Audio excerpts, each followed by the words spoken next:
Something is deeply wrong with our pets. Cancer is skyrocketing.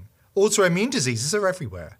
And more cats and dogs are dying suddenly, in ways no vet can explain. Pet owners are witnessing the unimaginable. Cats, who normally hide away to die, are screaming in pain, clawing at their own faces, and crying for help nobody can give. This isn't normal, and it's not a coincidence. For years, the global elite have claimed that pet dogs and cats are a luxury the planet can't afford.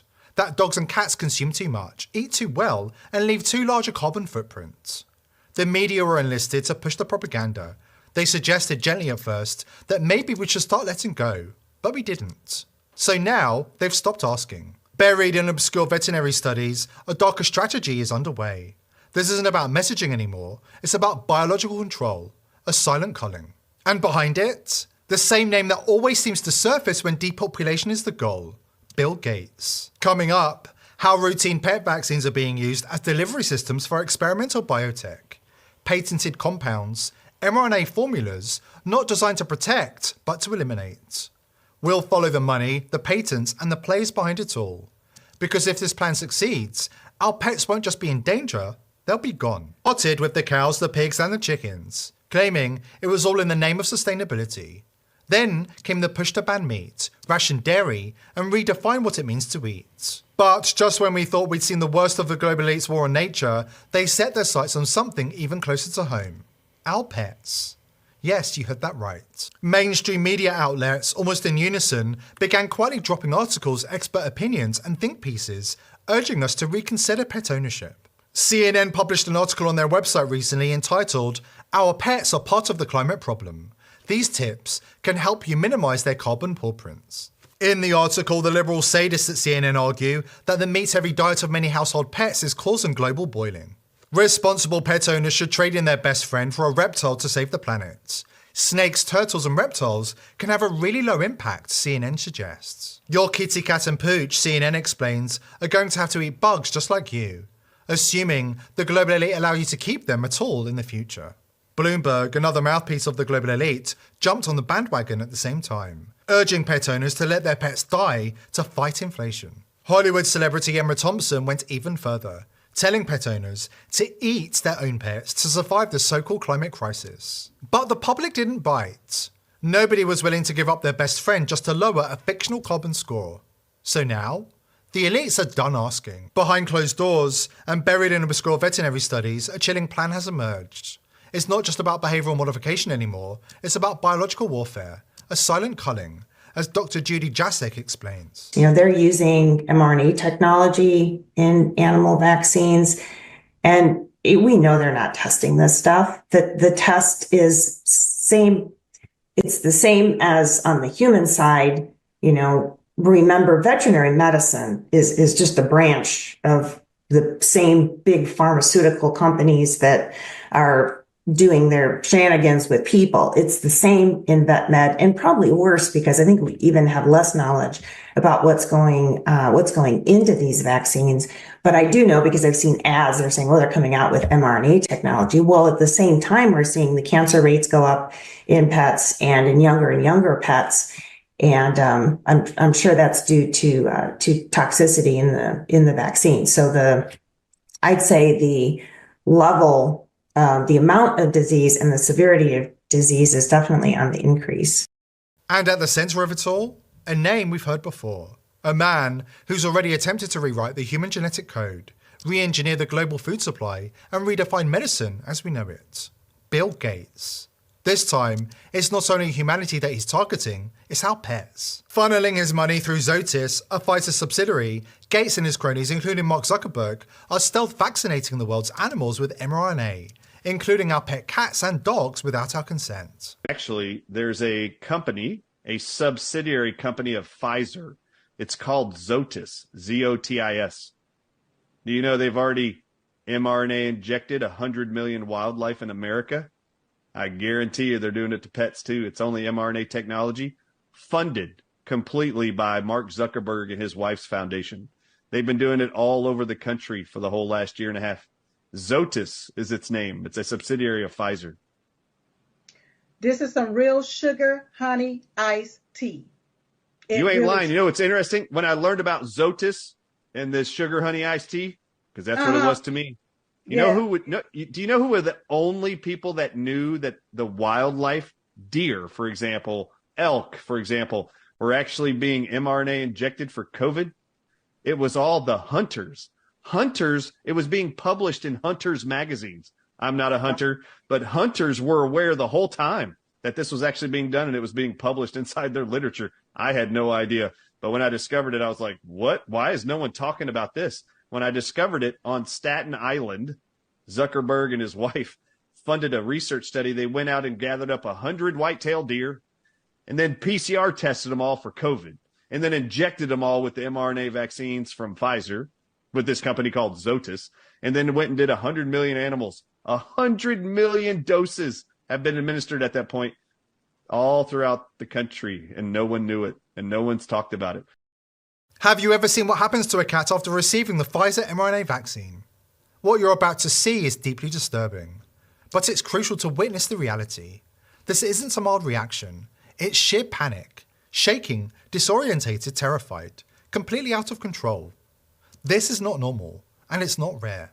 The truth is, when you talk to honest veterinarians, the ones not bought and paid for, they'll tell you, most pet cat and dogs don't need the vaccines they're being given. The so-called recommended schedule pushed by the CDC and major veterinary associations is not based on science, it's based on profit. Just like the overpacked vaccine schedule for children, the pet vaccine schedule has been inflated, manipulated, and monetized. Why is it that this 1 cc dose of rabies vaccine, this is the amount that we gave to a 150-pound Great Dane, and we're giving the same vaccine volume to a teeny little 3-pound toy poodle? How can that be? And then you really start to wonder, like, why are we seeing a rising incidence of cancer in our dogs? If I had to point towards a few things to really look at, I'd look towards over-vaccination. Because when we bombard our dogs, our cats, with multiple antigens every year, multiple foreign bodies that we're injecting into them, like, what do we think is going to happen? You get an inappropriate immune response. You have the immune system not being able to work the way it should be, allowing for things like uncontrolled cell growth, hence cancer. There are some vaccine protocols that can list up to 8 to 9 different vaccines potentially given to your dog, given to your cat, almost yearly. I mean, it's a pile of vaccines. The truth is, pet vaccines may be even more dangerous than the ones pushed on humans. For years, veterinarians have quietly watched the consequences unfold. Cats and dogs developing tumours at injection sites, suffering from autoimmune disorders, and in some cases, dying after so-called routine rabies shots. But now these vets are breaking ranks. They're speaking out against the pharmaceutical cartel that's culling our pets. And at the center of it all is a name that keeps appearing, Bill Gates. Because this was never about protection, it was about profit, control, and depopulation. Less souls on Earth, as the ghouls at the WF enjoy chanting. When you look at the numbers, and at what's already been done to both humans and our pets, the scale of it all is staggering. More on the evidence, the players, and what comes next. Meet Dr. John Robb, a courageous and principled veterinarian who's had enough of taking orders from big pharma and government regulators. After years on the front lines, he's blowing the whistle on a system he says is designed not to heal, but to harm. According to Dr. Robb, he was pressured to over-vaccinate, despite knowing the risks. In his words, they weren't asking him to protect animals, they were ordering him to poison them. There, every day. When we sat at this table, 5, 6 pets died in the United States from a rabies vaccine they didn't eat.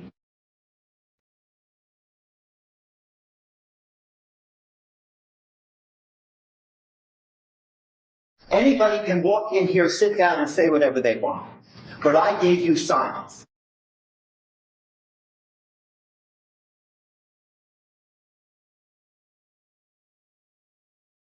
I said to the state board, if I had to kill an animal to obey that law, would I have to do it? They said yes.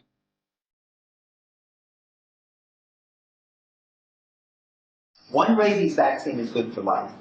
All this is unnecessary. If that dog had a titer check, it would not need a vaccination. So this is the real problem here. I had put upstairs in the public health department 45 articles that show vaccines are dose dependent. Titers indicate immunity. It's been proven. Okay, who's the we? Who's the we? The researchers. The researchers. These are the researchers. They're the ones who do the research. Okay, I spent a career in the pharmaceutical. And I spent a career being a veterinarian watching animals die from rabies vaccine. I think I have before, but I completely don't agree with what you're saying. Do you know of any studies that the vaccine can sometimes create other health concerns for animals? Can you talk a little bit about that? Absolutely. You get tumors at the injection sites. You get autoimmune diseases that start later in life, but you get the immediate reactions. Some dogs die immediately of anaphylaxis. Others get just serum sickness and they vomit. Maybe you hide under the bed for a day or two. But if I lower my dose, right, to protect the animal, then I'm in trouble. So I have to do what the manufacturer says, and like the State Board of Connecticut said, if I have to kill my pet, I have to kill my pet. It's the law. Well, guess what? I have a Hippocratic oath that is greater than any law that's passed in the state of Connecticut that would make me kill my patient. I won't do it. Dr. John Robb paid the price for refusing to play along with the global depopulation agenda, this time targeting our pets. For standing up to Big Pharma and speaking out against unnecessary dangerous vaccines, the Connecticut State Board of Veterinary Medicine placed him on probation for 25 years. Why? Because Dr. Robb dared to put the health of animals above profit. He refused to inject cats and dogs with risky compounds, including the new wave of experimental mRNA technology being quietly introduced into veterinary medicine. He saw the tumours, the autoimmune disorders, and the pets who never recovered. And he spoke out. What's the problem here? The problem in veterinary medicine is no fear of God. Now you might say, well, why am I bringing God into this? Because that's the foundation of the Protect the Pets movement. In other words, this is my calling. I didn't become a veterinarian because I decided to be a veterinarian. This is a calling from God. And because I fear God and not man, then I've got to do what God calls me to do, okay? Now, I talk about morals. I consider morals to be from God. I consider ethics to be from man. And ethics can change, but morals, since we didn't make them, are always the same. And you can't compromise your morals. You've heard things like walk in your integrity, okay? That's the problem right now in any place, America, other countries, is when people aren't willing to do that no matter what the cost, okay? This movement to protect pets has reached millions of people all over the world. And it's reached those people because I refuse to compromise my morals to keep my veterinary license. I refuse to compromise my morals to keep my practice. I refuse to compromise my morals when this evil company named Mars was trying to buy me off and get me out or pay me off to stop, because I wouldn't do it. Because I was called to speak the truth, and it's not something that I was willing to compromise. I wasn't willing to compromise as a veterinarian in terms of treatment of your pets by over-vaccinating them or overdosing them. To do that would be to compromise my morals for money, which unfortunately is in many instances the standard of care in veterinary medicine. It's a compromise of morals for money. Dr. Robb isn't backing down. He's made it clear. He'll never sell out to the globalists or the big pharma machine. Instead, he's calling on all of us to rise up before it's too late. Because this isn't just about pets. It's about control, consent, and the right to protect the ones we love from the globalist tyrants who are seizing the right to control who has the right to live and who must die. God is greater. And he'll put a hedge of protection around you. But you know what? There are so many that's gone before us that were willing to lay down their lives